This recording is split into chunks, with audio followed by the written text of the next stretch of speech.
This has got to be my favorite trope in anime. I've been talking a lot about anime tropes recently on the channel, but I haven't really given y'all my favorite. A lot of people have been commenting what they consider to be their number one, and it's been mad interesting seeing the variety of tropes you lot seem to mess with. A lot of y'all prefer the popular ones, you know, the one that most people get hyped about and want to see happen. But also, many of you guys like these super nuanced tropes that rarely happens, but when it does, it's always cinema. But what I'm talking about here is definitely more on the popular side, nothing too specific, but honestly, it rarely ever misses. It's one of the most dependable tropes to pop up within a story, and you probably guessed it by now, but it's rage moments. Specific moments in anime where the build up to a set event reaches its limit and a character goes freaking ballistic. When a character completely loses it one way or the other, just like when my boy Skip slammed the table and chased the guy down on 10 toes just to get his revenge. It's a popular trope within media in general, not just anime, and I can pretty confidently say that this has to be my favorite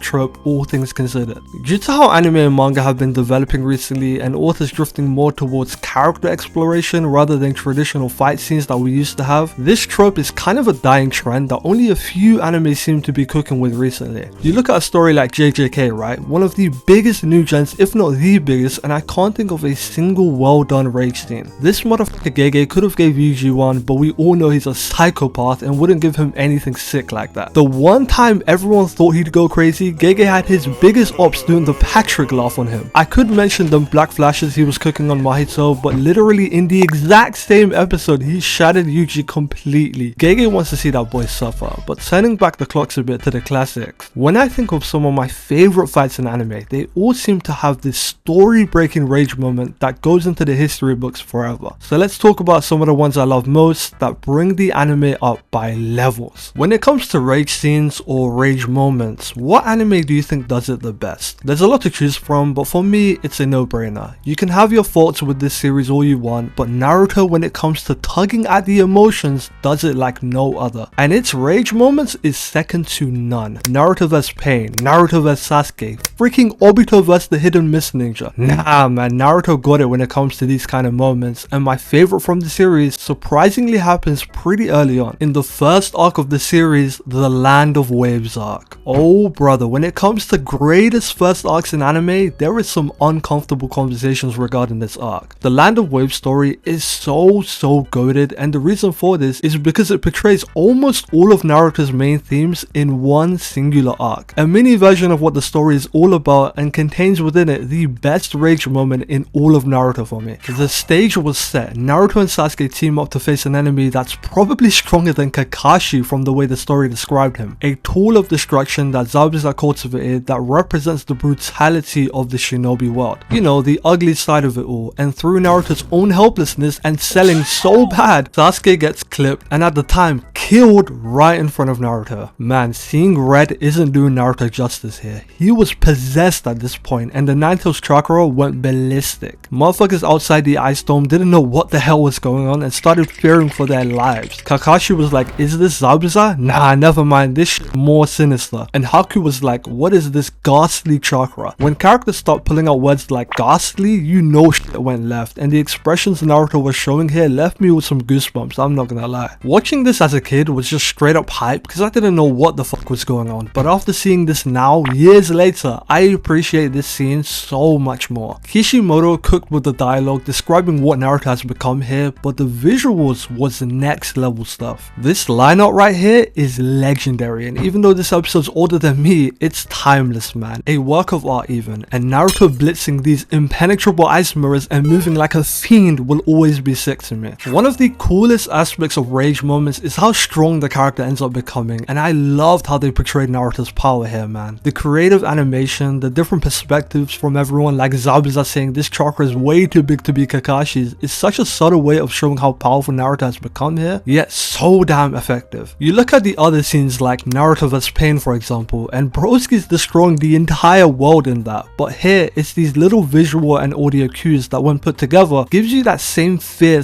/ excitement that the other scenes give. This motherfucking Naruto ended up throwing like one punch in this entire moment, but I couldn't care less. This is what you call perfect execution of a rage moment, and this shit is top 3 and it ain't 3. But moving on to some more peak, when it comes to build up and creating that suspense within a fight, look no further than Hajime or Ippo. If you ain't familiar with Ippo, then get to know. Has in my opinion the greatest fights in shonen, and with this particular trope it hits the nail on the head. Just like Naruto, it's got a lot of good ones throughout its run, but phew, I would be doing a disservice to this series if I ain't talk about Takamura vs Hawk. This man Takamura in Hajime no Ippo is the definition of a smoke demon. The guy doesn't lose a single fight throughout the show's run and steamrolls his way through every opponent. If you see you got a fight lined up next with this guy, cancel the thing. Call in sick that day because it's almost guaranteed that he will roll you. But against this opponent Hawk, Takamura faces his biggest challenge yet, a world championship fight. If you win this one, you have conquered the world and are one step forward to that crazy goal Takamura has of taking over every weight class one by one. He's already beat everyone in Japan, but can he do it on the world stage? And every person we've seen so far has fell short. Date, who's another boxer from Japan, got horrifically beat down in his weight class, and even though this guy Takamura can dish smoke to anyone, this challenge was looking damn near impossible to complete, and this is especially the case here because his opponent was a fiend. Look at these red eyes he's got. Takamura was fighting the devil himself in the worst physical state he could be in due to his weight control. And man, Brian Hawk was smacking him down, hitting him with all sorts of combos, and even though Takamura was slightly cooking in this fight, when the going got tough, it looked like it was over for him.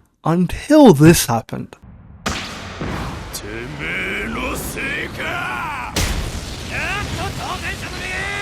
Boom! This dude Takamura, while slipping out of consciousness, just brought out all his frustration and rage in one moment, and bro, the hype I felt when I saw this for the first time had me pause the show and do up shadowboxing in my room. The grueling training he had to go through, the entirety of Japan putting their expectations on him, Brian Hawk slapping his coach, every bit of rage just bursted out of him, and bro just walloped Hawk in the most epic sequence I've seen. Look at this dude, he ain't throwing bombs like Deontay Wilder, he's hitting him with the most sharp and concise critical hits that Hawk could not keep up with for the life of him. He was making him feel true fear for the first time, and Takamura had to let him know what he was dealing with, turning the tides of the fight in an instant. He really said, I am not about to lose to a guy who slapped his elderly coach and had to lock in. As much as this is an epic beatdown, the build up and suspense we got before this that went on since last season finally reached its climax, which made this moment so special. Takamura wasn't human at this point, he was some sort of wild beast, and from here he rode the momentum to end up finishing the fight with a perfect punch. It don't get much hype than this. But this one from Dragon Ball damn sure comes close. Dragon Ball is yet another series that gives you these crazy rage moments. You got the iconic GOAT anime scene with Goku going Super Saiyan. I feel like I could show that to anyone in the world and they'd recognize it. And even some of the later stuff with Super got some cold moments that fit this trope, like Goku manhandling Zamasu and Goku Black. Dragon Ball Super may be hit or miss, but I don't care, that shit was tough. But for my favorite, personally it's not even close, Gohan vs Cell got it. Toriyama really woke up one day and decided to cook up the perfect Dragon Ball fight with Gohan vs Cell. Bro, rewatching this has actually opened my eyes up to the truth. The build up to Cell becoming this overpowered being that's out here lapping everyone in strength. The drama with Goku being humanity's savior countless times, pinning the entire world's fate on his 12-year-old son. And finally, the perfect moment where something just snapped and Gohan unleashed the power literally everyone, even Cell, was desperate to see. This fight is in that GOAT category when it comes to shonen anime, and this rage moment was easily my favorite in Dragon Ball. That red line making Gohan snap and go beyond Super Saiyan still gives me goosebumps to this day, and the smackdown he gave Cell was devious work. Gohan went on a frenzy, and from the moment he transformed, he had this look on his face which said 1,000 words. I didn't want to do this to you, but you left me with no choice was written all over this expression right here. Yoink. Look at how he snatched them senzu beans like Cell was the kid in this fight, and from here he proceeded to body this man, starting with his little gremlins.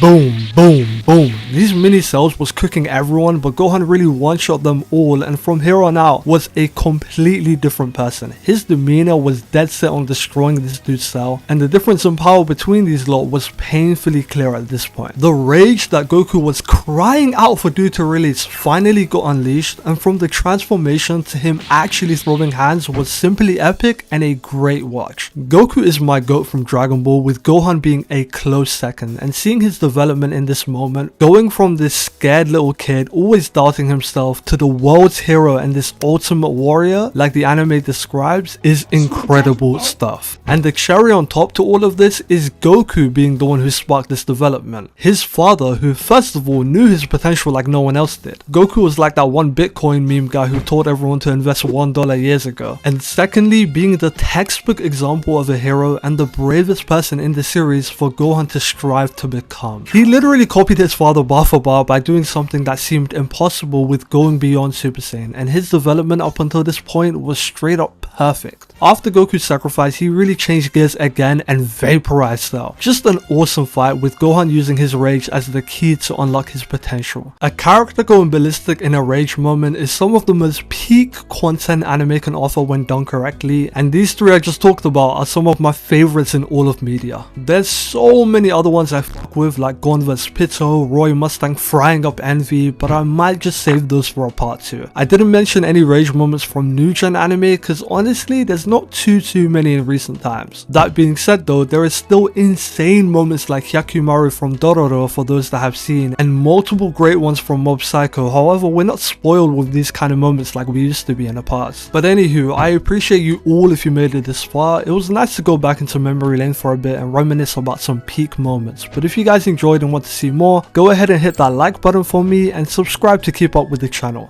Thanks again, and I'll see you guys in the next one. Peace.